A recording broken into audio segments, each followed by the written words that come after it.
there's lots of divisions in the outdoors world, but it seems the most contentious is Crocs or no Crocs. And I see what side of the stand you are on, and I'm right there with you, my friend. Crocs all day long. How did something so ugly, so hideous, become so flipping popular and utilitarian? This is the Aptitude Outdoors podcast, where we interview travelers, explorers, and outdoorsmen and women to bring you the best tips and stories from around the world. Mr. Gray Thornton, welcome to the Aptitude Outdoors podcast. And well, Paul, good to be with you. Been looking forward to this. Yeah, what's your thoughts on this beautiful ranch out here in Texas first off? You know, everything's bigger in Texas and everything's grander in Texas. I lived in Texas for 11 years, and man, it's always good to be here. There's just a good feeling about the place. Yes. The people are wonderful. It's got a can-do attitude. They can, they just pull themselves up by their bootstraps and get things done. But yeah, we're out here having an absolute ball. We've been fishing, we've been doing a little hog hunting, just wildlife viewing, and just great fellowship here at the Warren Ranch. So it's amazing. It's been a great opportunity. Yeah, I'm excited to meet all these wonderful people, and you especially. So my first question, I always like, how did you become in the position you're at the Wild Sheep Foundation? Because that's a big deal. That's a big gig, Well, it's an interesting path, and I'll tell you a funny story. Jim Zumbo's a good friend of mine, and just a larger than life figure in our community, Jim was asking. We were up in an airport in Anchorage, I think. We were both up in Alaska for different things, And Jim had asked me, Gray, how the hell did you get into this industry? And I laughed. I said, Jim, I got into this industry in about the way you almost got out of it. And he looked at me kind of funny, and I said, black guns. And he went, what? And so it's kind of funny. I grew up in California from a non-hunting, non-shooting family. Mm-hmm. For whatever reason, I got into it. I kind of know the path, but it was... I absolutely love to fish, and that's a whole nother story. But I think, as a kid, I was mowing lawns and pulling weeds and washing cars and doing all things that kids should be doing to raise money. And I would buy Sports Afield, Outdoor Life, Field and Stream, and I read them voraciously and religiously. And maybe that's what inspired me to be more of a hunter and angler. But I was an angler, but didn't have parents. My folks split when I was 5. Didn't have parents that were into the outdoors. But anyway, long and short, I started started fishing a lot. Then I started climbing and mountaineering and backpacking and ice climbing and rock climbing and all kind of these outdoor activities. But I never hunted. And I had went to school at Fresno State in Central Valley of California. Met a couple of guys that were hunters, and it kind of intrigued me. And I went on a pheasant hunt with a friend and his dad once while I was in college. But it wasn't until after college. I was working for Xerox at the time as a sales guy, and I met a client of mine that somehow he had mentioned either shooting or hunting or something, and I caught wind of it. And Paul, I figured I'd take a leap of faith, and I said, Daryl, may I take you to lunch? And so I can remember that day in Bakersfield, California, at a Red Robin over a hamburger and their great French fries. And I asked Daryl Amble if he would be my mentor and teach me how to hunt. And, I was in my early 20s at the time, mid-20s. And he said yes. So it really changed my life. So what ended up happening is Daryl and I became friends. He taught me how to hand load. He taught me, kind of more than anything, hunting ethics. Mm-hmm. And we started hunting together. And we were in a gun shop chatting and complaining about the gun laws in California and what was going on in the mid-'80s. Mm-hmm. And I said, we got to do something about this. Let's not talk about it. Let's do something about this. So Daryl and I, and then another guy named Dr. Greg Hansen, a dentist in town, started an organization called Valley Coalition for Constitutional Rights. And the bottom line in that there was a crazy son of a gun named Patrick Purdy that shot up a Stockton schoolyard with an SKS, and California started their path to banning semi-automatic rifles. And I liked black guns. I had a few of them, but I wasn't going to fall on a sword. But I started to realize that I probably need to do something about this because there's a slippery slope. So the long and short of it is, I ended up starting this organization with these two great men. And we ran that for a few years, and I got more and more involved in the advocacy side of things, and I started getting involved in organizations like Rocky Mountain Elk Foundation, Society for the Conservation of Bighorn Sheep, and Safari Club International. I'd been recruited over to then what was called Burroughs from Xerox. That became Unisys. And honestly, for 5 years, I worked and hated life. I did all my passion, all my energy, all the things that I really like to do was focused in on Valley Coalition. And honestly, not on Unisys. I can say this now because it was 30 some odd years ago and they're not listening. But long and short, I'm sitting there in my office, going, man, I don't enjoy what I do anymore. It's something I'm not passionate about. And I was reading Safari Times newspaper that Safari Club International puts out, and they were looking for a chapter development coordinator. I thought, man, I bet you it doesn't pay well, but that would be something I'd love to do. So I put together a marketing plan, shipped it off to SCI, and said, hey, I'd like to interview for this job. Went out and got the job. So in 1990, I left the for-profit world and went into the nonprofit. And it's been a great run. I was 7 years with Safari Club International, 11 years leading Dallas Safari Club, and it's now been 14 years as president CEO of the Wild Sheep Foundation. So an interesting run, but it all started fighting an assault weapon ban. Mm-hmm. Go figure. Yeah, well, that's I'm starting to see a running trend with a lot of the hunters that I know, a lot of the people here even, people like me, people like you, we just got this interest out of seemingly nowhere. Yeah. Because like you said, you had an interest in the outdoors, very similar to my path into hunting and conservation work is like, I feel like hunting's the pinnacle. It's the pinnacle because it's the most challenging, I feel like. Mm. Like ice climbing, backpacking, those are challenging physically. They can be a little mentally challenging. But hunting has a different air to it. It's more mental in a way because you have to understand a lot of things. You have to understand not just how confident you are with your weapon of choice, whether it be bow, whether it be gun. You have to be confident in your understanding of animal habitat, mm-hmm. how they live, what mm-hmm. they need, what they eat, where they sleep, where they walk during the day. And I think it's such a different ball game in the outdoors industry, especially when you get really into hunting. So what do you think about that? Like in general, what I said, like, do you think I'm off? Do you think I'm like making sense? Or? Paul, I think you've nailed it. I know a little bit about you and your path and your journey and hiking the Appalachian Trail. Mm-hmm. And, I mentioned that I climbed. Well, I'd ice climb, I'd rock climb, but then we did a lot of mountaineering. It was kind of an interesting side to mountaineering. You have an objective, obviously. Mm-hmm. And it was, to climb, this certain route on a mountain or up an ice, an ice couloir and then maybe some rock route. To get to that mountain is called the approach. Mm-hmm.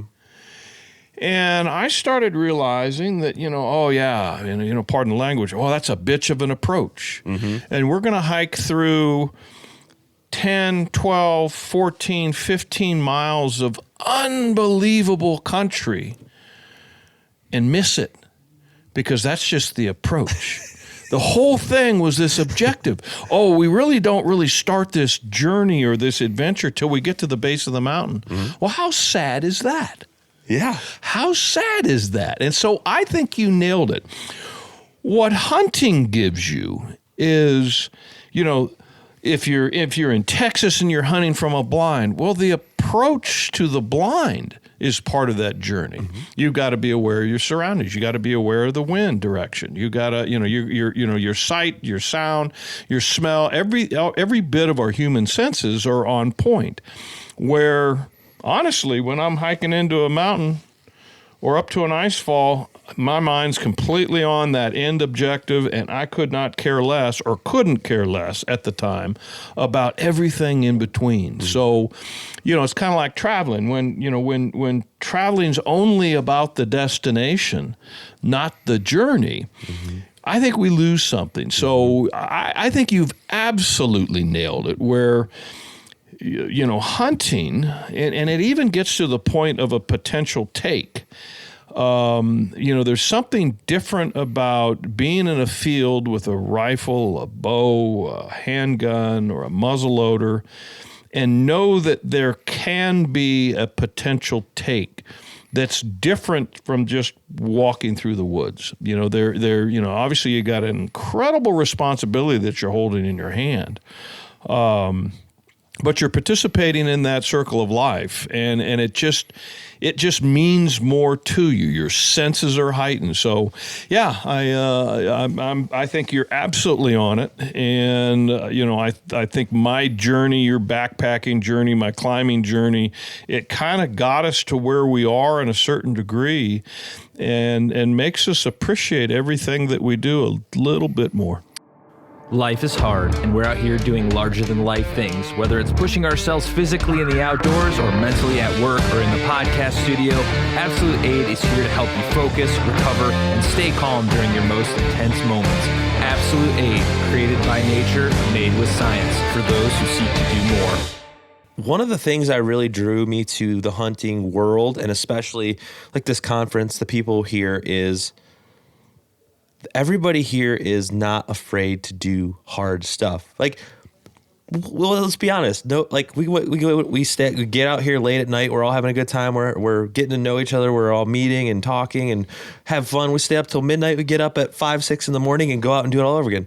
It's not the most fun to wake up out of bed when you're exhausted like that. But it's like everybody here is just a hard worker. They're self-starters, and right. That's one of those things. Like those are the people you want to be around, because often when you're that person in your life, you feel like you're in an ocean, the middle of an ocean. Like, why is everybody sleeping in and doing all this stuff? And I love that feeling of these like hardworking people. It doesn't matter if you're a millionaire or a middle class guy or just working class, whatever. We're all on the same playing field out here. These animals don't care about social status, and I love that. I think it's so amazing. Yeah, and I think that's where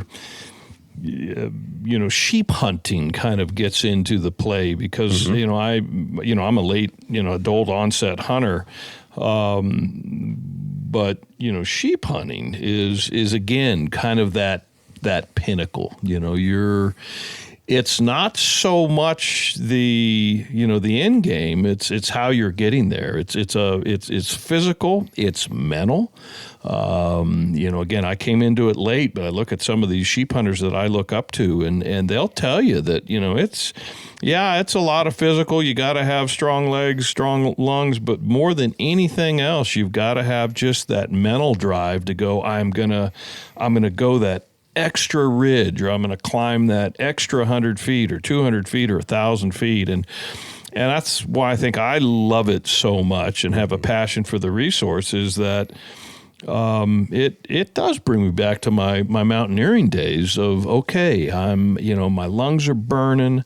I'm at 14,000 feet and I'm going to just climb up to that next rock, that it might only be 25 feet away, and then huff and puff and go, okay, the next rock, which is 25, and you eat the elephant one bite at a time, or you climb the mountain, one pitch at a time. Yep. And the whole thing is just setting a goal and then achieving that goal and setting a new goal and achieving that goal. And I think that's about driven people. And boy, here at this podcast summit in Texas, I mean, it's a bunch of good quality driven people. Yeah, I love that. And let's talk sheep. That's your specialty. I've got to be honest with you.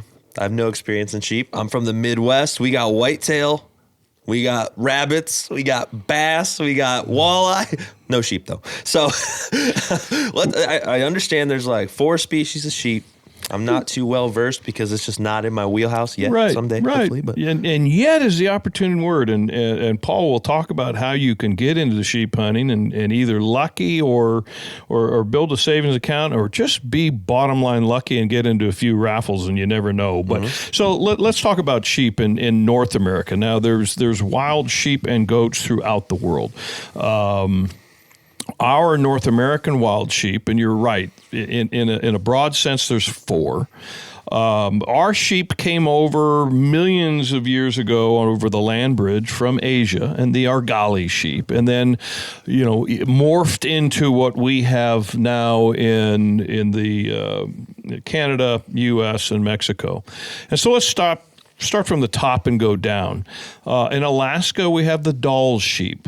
It is the white sheep. It's what we'd call a thin horn, and it ranges in mountains through Alaska, Yukon Territory, Northwest Territories of Canada, and a little northwest section of British Columbia, right that's touching Alaska.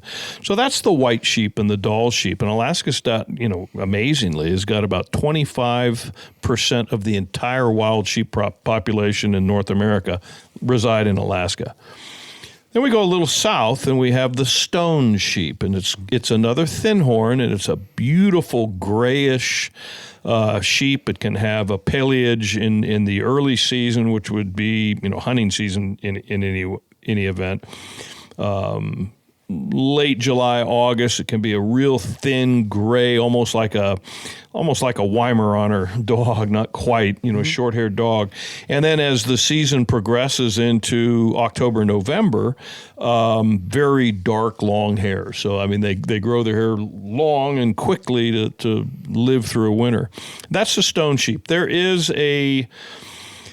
another subspecies, if you will, called the Fannin. It's either a dark paleage Dall sheep, may have a little bit of gray on it, may have a black tail or so, or it's a cross between the Dalls and the stone, and that's up in the Yukon Territory. So those are the thin horn, but primarily, it's just 2, Dalls and stone. As we come south and southern British Columbia, Alberta, that province in Canada, we have the Rocky Mountain Bighorn. There's a subspecies of that, the California Bighorn in British Columbia. But, let's keep it simple, the Rocky Mountain Bighorn. Interesting enough, Rocky Mountain Bighorns range all the way down to the southwest of the United States. You've got Rocky Mountain Bighorn in the Dakotas. You have some Rocky Mountain Bighorn in the northwest component of Nebraska, interesting enough. Crazy, we have some Rocky Mountain Bighorns in Oklahoma, in a little sliver that they're crossing out of Colorado. But then from the Dakotas west, we have the Bighorn sheep. The desert bighorn is the 4th sheep if we're going north to south, and that is in the southwest United States. You've got them in Texas, New Mexico, Arizona, a little bit of southern Colorado, a little bit of southern Utah, Southern California, and then we go into Mexico. Baja California Norte, Baja California Sur, Sonora, Coahuila, and Chihuahua.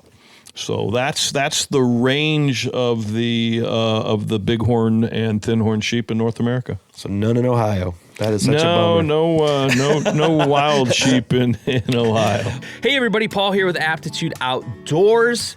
I got a little tip jar I've put down below. If you think the show is worth your time, if you're getting something out of it, you can go to the link below, buy me a coffee. You can throw me $5 if you're getting something out of this show. As you know, it's all self-funded. I get a sponsor here and there occasionally, but other than that, I'm doing all this out of my own pocket. So if you feel like you're getting some good knowledge, good information, or just enjoy listening, throw me a bone. If not, keep on keeping on, baby. I want the show to be free. Just throwing out a tip jar. So thank you all for listening or watching this show. Conservation organizations don't happen if there's not a reason that these animals need to be conserved. So, there's always issues facing wildlife. There's the stuff we always hear about, ecosystem collapse, habitat destruction, things of that nature. What are some of the biggest issues facing all wild sheep currently? I mean, I know there's a lot, but what are some of the bigger stuff that you guys are working on at Wild Sheep Foundation currently? Great question, Paul. And where we look at the North American wildlife conservation model that, visionaries, Teddy Roosevelt, Grinnell, others, formed in the late 1800s and early 1900s on, these concepts that, hey, we were losing big game species in particular, but other species at a rate that obviously wasn't sustainable, and they quite frankly thought we were going to lose all species, by the mid 1900s. Those visionaries started a comeback of wildlife, and if you look at the endangered species, if you will, of the late 1800s, early 1900s, to the unendangered species that we have today, I mean, whitetail populations through the roof.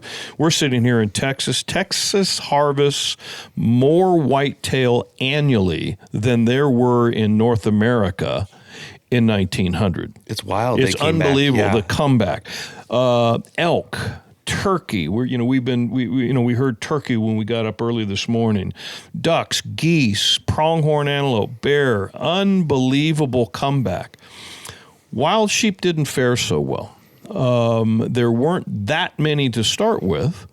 But when Lewis and Clark made their way west in 1800 to 1804, Bighorn sheep, wild sheep, but bighorn sheep in particular, were one of the most numerous animals they came across. It's estimated there might have been 1 to 2 million bighorn sheep in North America at the time.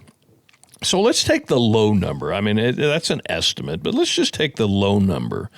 Well, that's in 1800.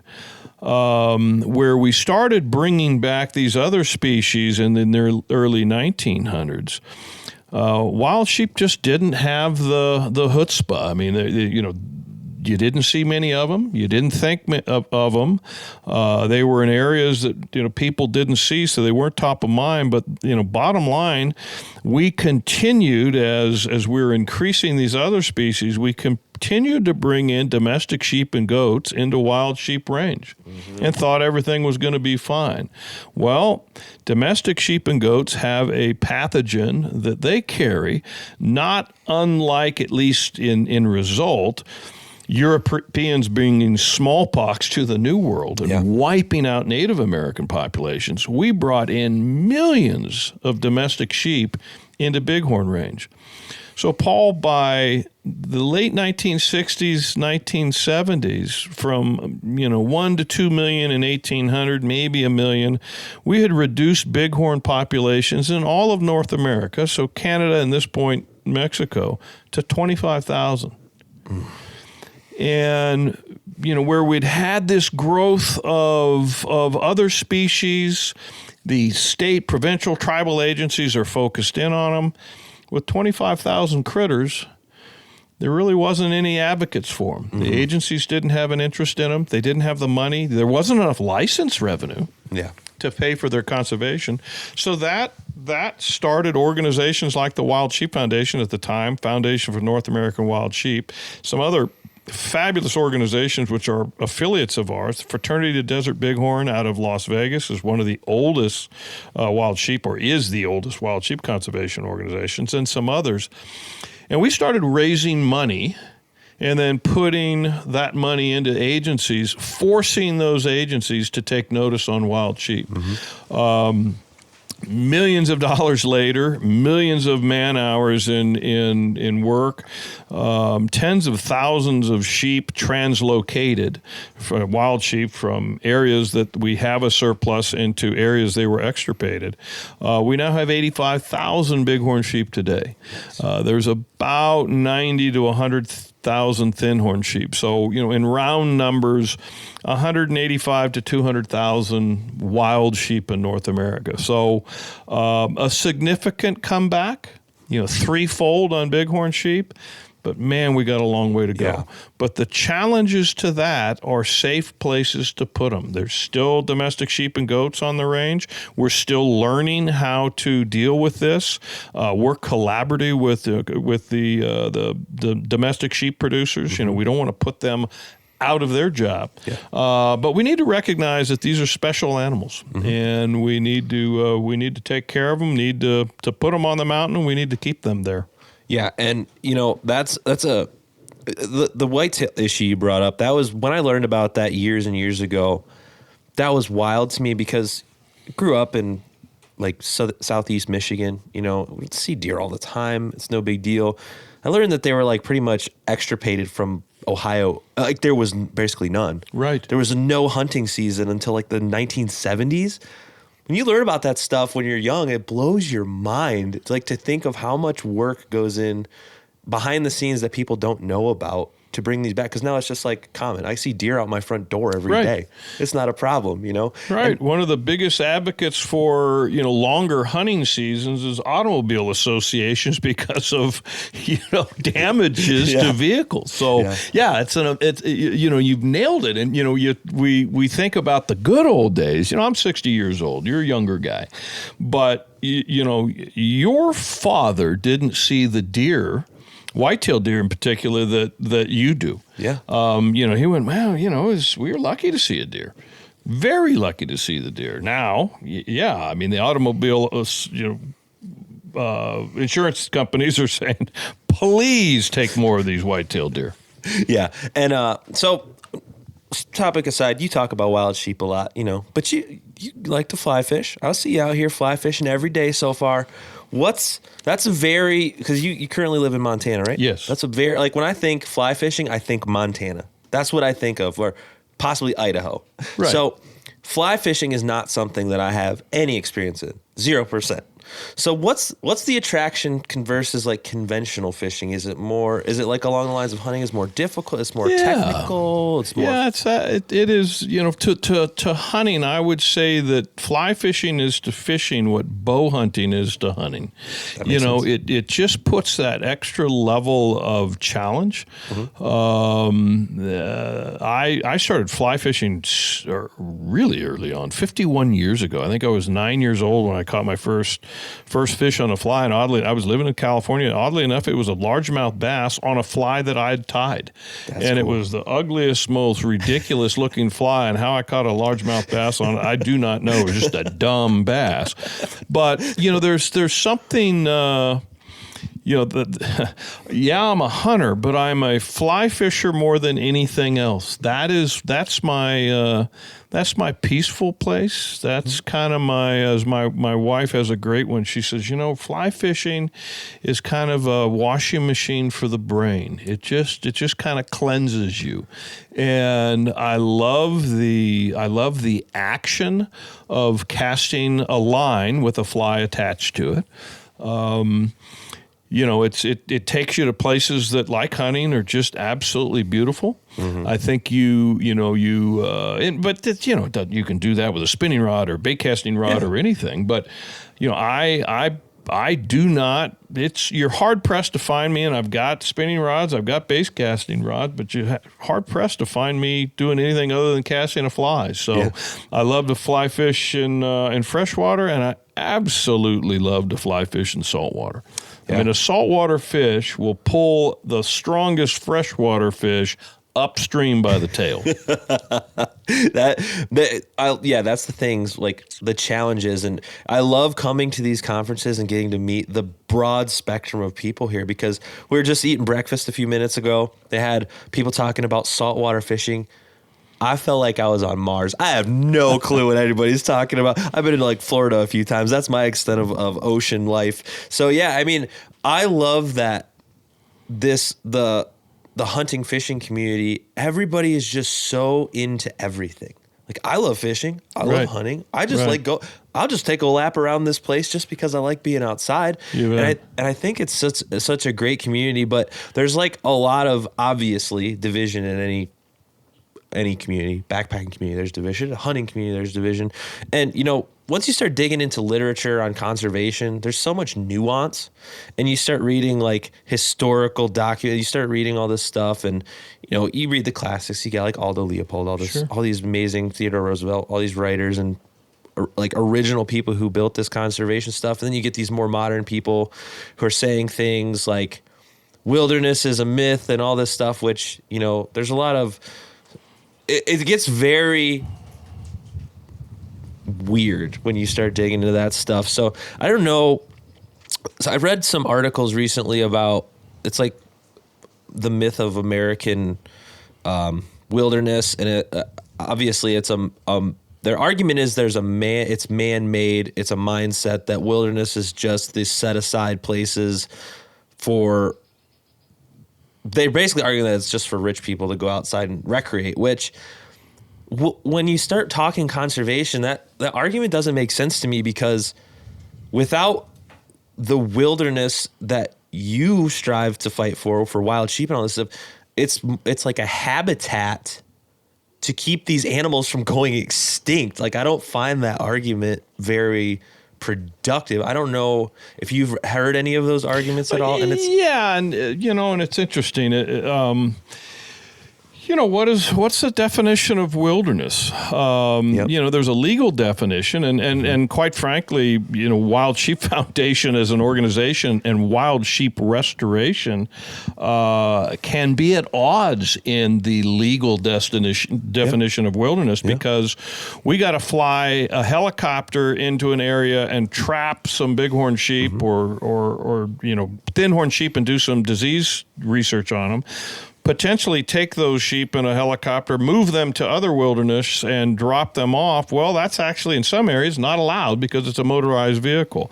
In some areas of desert bighorn sheep, we're building water guzzlers because we've built cities where the water is. We push the animals out, so we're building water projects in wilderness areas. We have a change in the landscape, but if you really start looking, and Paul, I think your question is great. If you really start looking back, man and woman, obviously, I'm just using that as the pronoun, but man has been changing wilderness. Beavers are changing wilderness since we got here. The Native Americans were changing wilderness. They were burning lands they were doing to survive. It's part of what we do. So, to me, there's wilderness places, and I use that term loosely. There's the legal definition of wilderness, which has its importance as well. But I like to think more of wildlands and wild places. And are they truly wilderness? And yes, I've heard the arguments against. And in all honesty, I don't care. It just doesn't matter to me.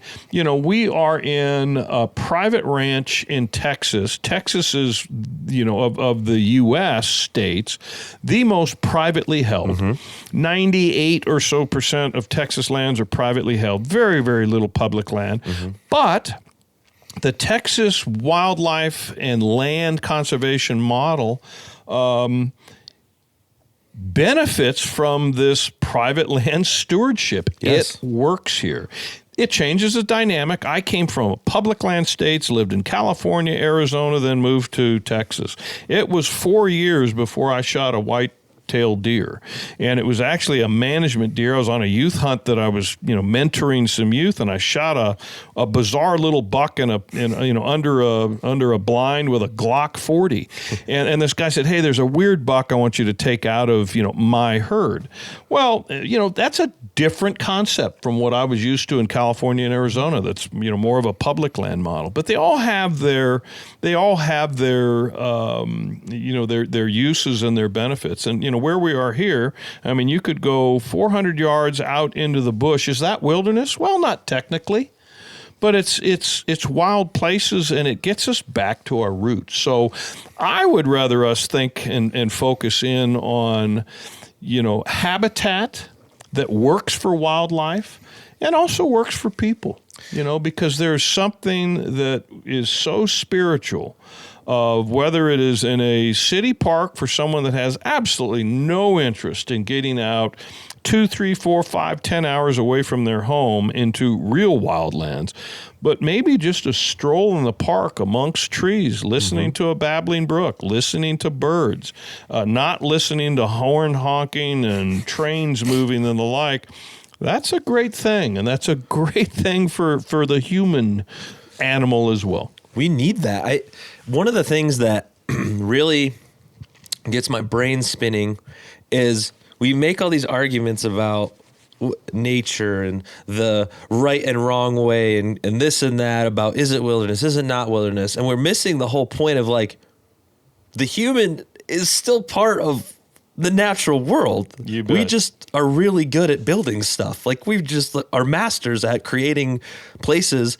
And there's like these huge dichotomies between conservation and just like standard city life, because we can't negate that like you need corn to feed millions and millions of people. Without it, we wouldn't all be here. Right. But at the same time, like we need to keep these animals alive, because if there's no biodiversity, someday we'll all collapse as a species because there'll be nothing left. It'll just be us and corn. And well, and you nailed it. And I think that's, there's often the confusing line between preservation and conservation. And I've argued for decades that, we hunters and anglers are the original and the foremost conservationists. Agree. And our moniker, our term, our title and label is being taken from us from a preservation community. And so, what's preservation? What's conservation? Preservation is a non-use model. Preservation is a national park.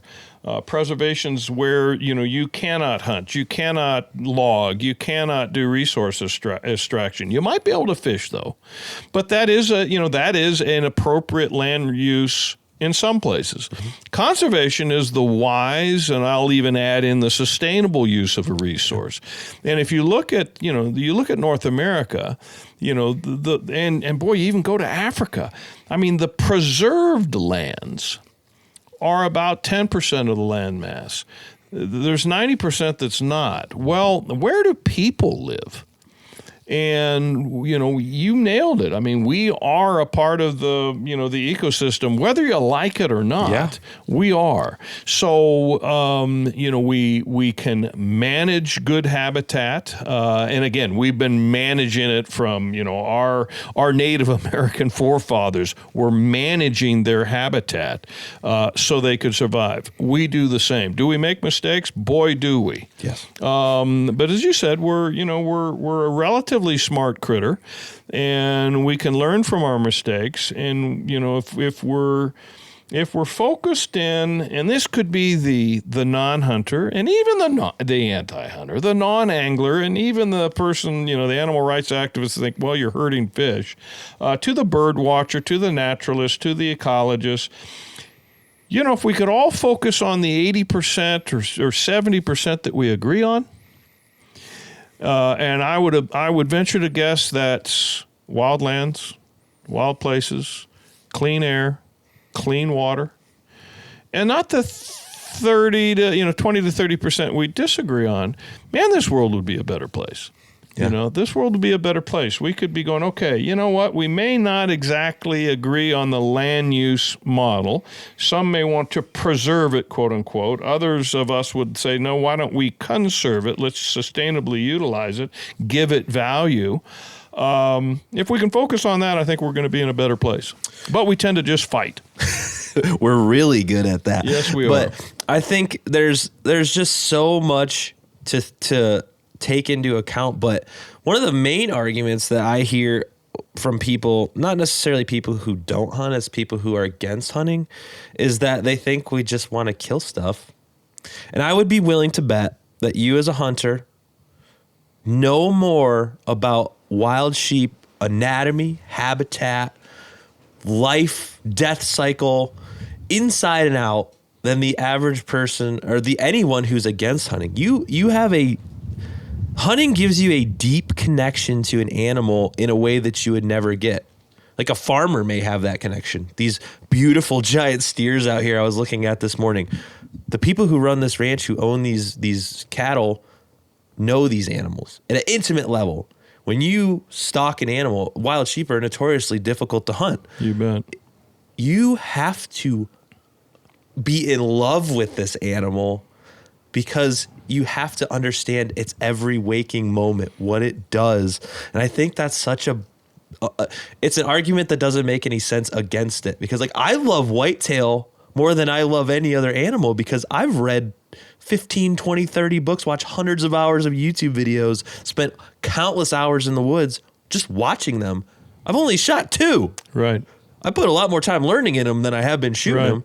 So I don't know. I just don't understand. I have a hard time with those arguments. You know, you look at, you know, I mean, you know, we've got a bunch of simple, you know, buzz statements. You know, if it pays, it stays, and all that. I mean, they uncomplicate it. So, but you know, if you look at what has happened to any species that has come back and is at least more plentiful today, and it has some sort of an advocacy group for it.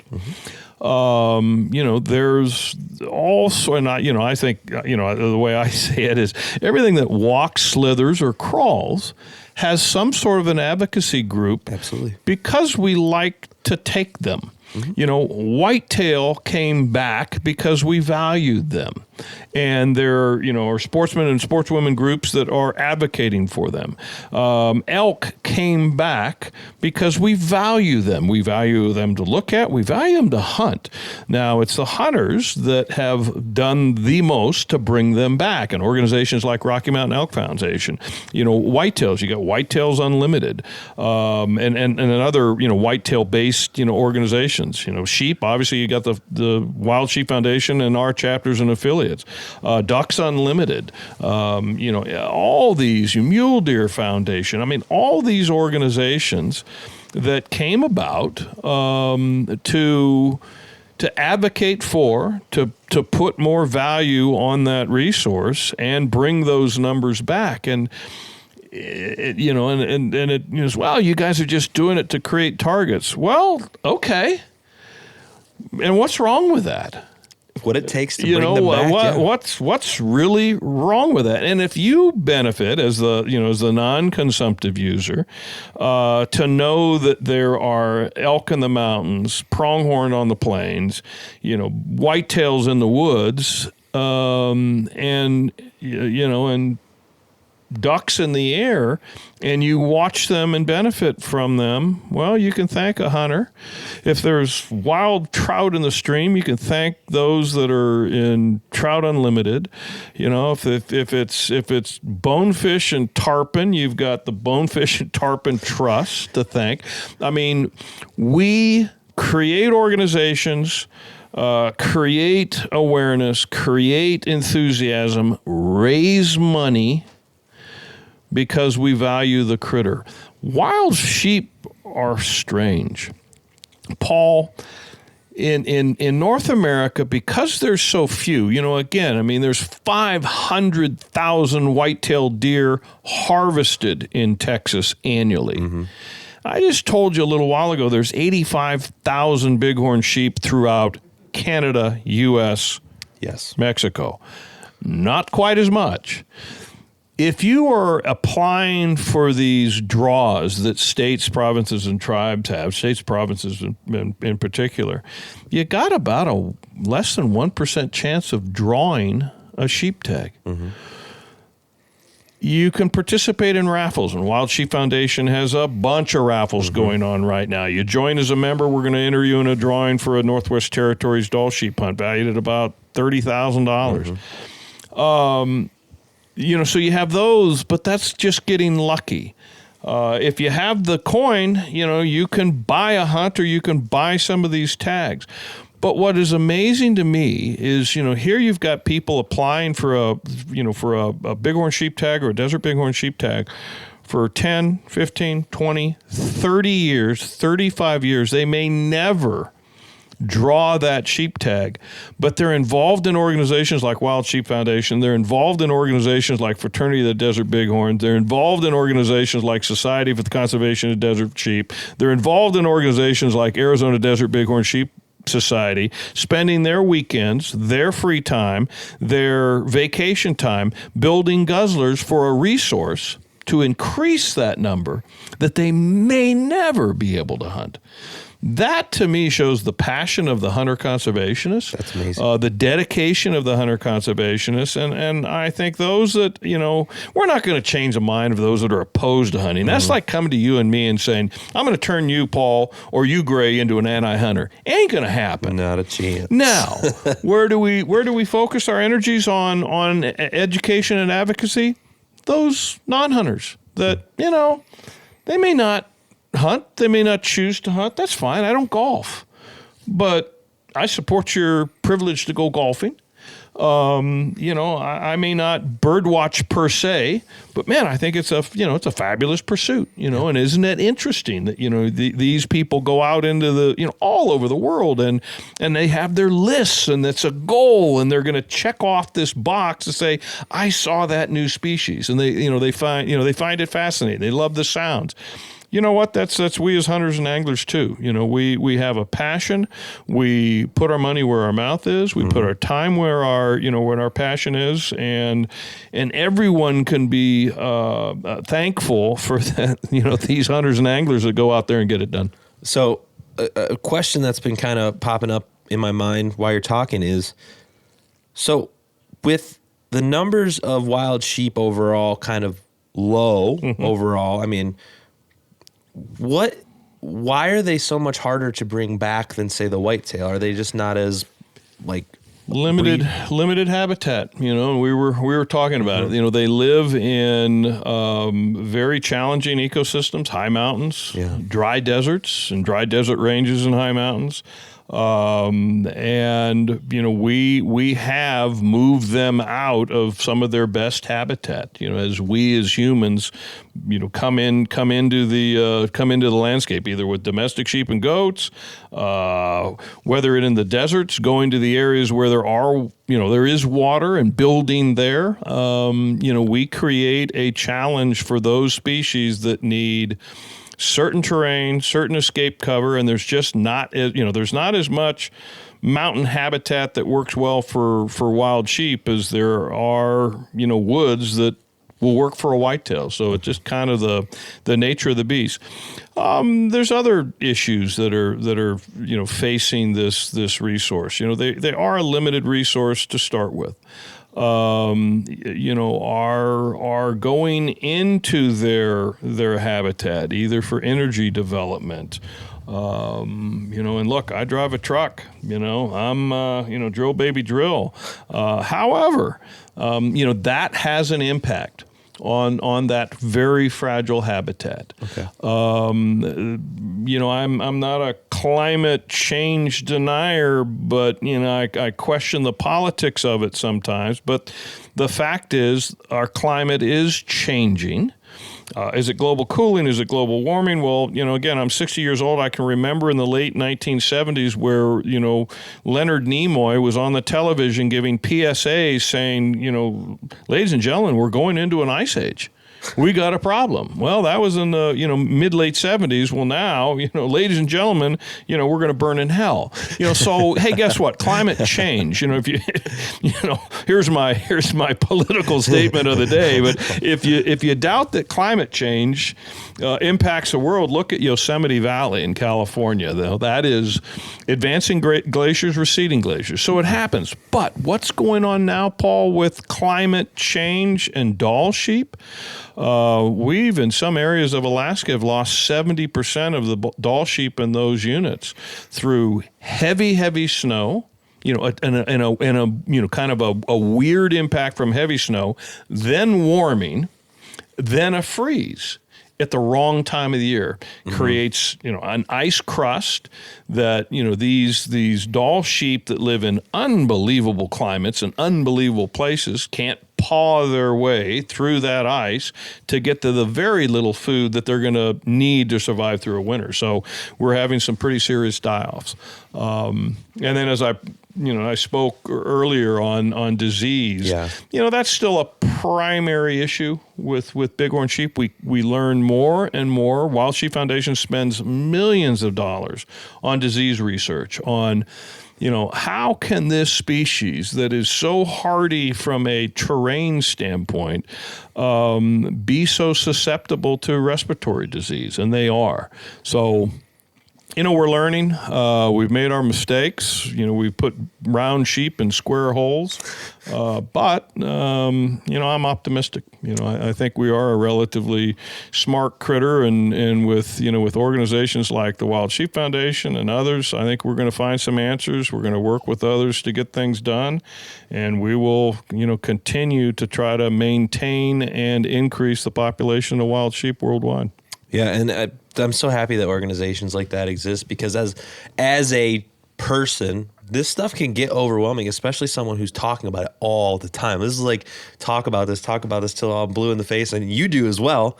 That's what you do for a living, is conserve. So I'm just happy these organizations exist, and they're like putting in this hard work, regardless of what people are saying. You're just doing the work, and right. I love that. So as a man in your position, you probably travel quite a bit. I do. Around the country, probably the world. I do. What is some of your favorite places you've ever been? Because I love to travel. Yeah. It's just a fun thing to do. So, funny. When you were asking me, how I got into this position, I spoke of the safari clubs, and interesting enough, as I evolved and became more passionate about hunting, and then got into the hunting industry, if you will. The books I was reading was not Jack O'Connor and his sheep hunting exploits. The books I was reading were Robert Rourke and Peter Capstick. I mean, Africa was my passion. Crazy enough, and at 60 years old, I've been to Southern Africa 34 times. Wow. 34 times. That's amazing. Now, very, very blessed that for 18 years I worked for 2 different safari clubs. So their emphasis was obviously big time on Africa. And so my business took me to Southern Africa. But there's something about that continent, something about the countries within that continent that I've been to that were just in my blood for 18 years professionally, and then a good, 4 or 5 years dreaming of it. So that's still a place that I absolutely love. We work in Europe. I was very, very fortunate 4 years ago now, to go to Central Asia. Very nice. to go to Kyrgyzstan and Kazakhstan. And that was fascinating. And why I was there, we are, we obviously a wild sheep advocacy organization.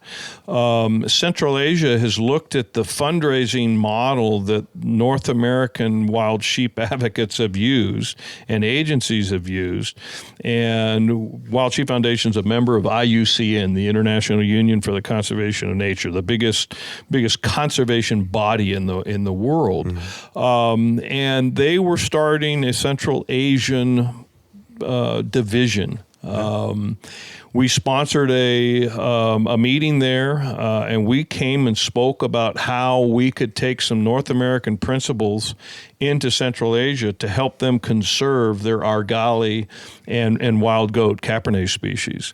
And so the culture that I saw there was first and foremost fascinating.